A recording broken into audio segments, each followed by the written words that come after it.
જય કંઠા કંઠી અને ઝાઝા રોમ રોમ છોકરો રમાડવાની સિસ્ટમ હાથમાં આવે તો આ ટાઈપનો ખેલ કરી દેવાનો મારા બાપા. હે રિક્ષા મેલી દેવાની, ખટારો મેલી દેવાનો, અજાણી ગાડી મેલી દેવાની, જોડિયર ટ્રેક્ટર મેલી દેવાનું, ઠાર ગાડી મેલી દેવાની, 6 પૈડાવાળી મોટી કાર મેલી દેવાની,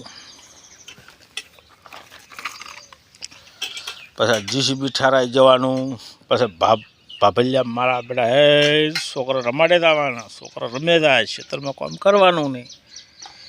પછી એવો ટ્રેક્ટરનો અવાજ કરવાનો, ડ્રન ડ્રન ડ્રન ડ્રન ડ્રન. પછી છોકરા કે હું થાય એટલે આપણે બેઠા બેઠા રમે તો પેલા છોકરા પેલા. પછી છોકરાને કહેવાનું કે તારે મમ ખાવું છે, પેલા બે મોઢા આપણી મમ ખાઈ રહ્યા. નાસ્તાનો નાસ્તો થઈ જાય, છોકરા રમે જાય. આવી મજા કરવી હોય તો છોકરો રમાડવા રહેવાનું આવી ગાડીઓ લઈને.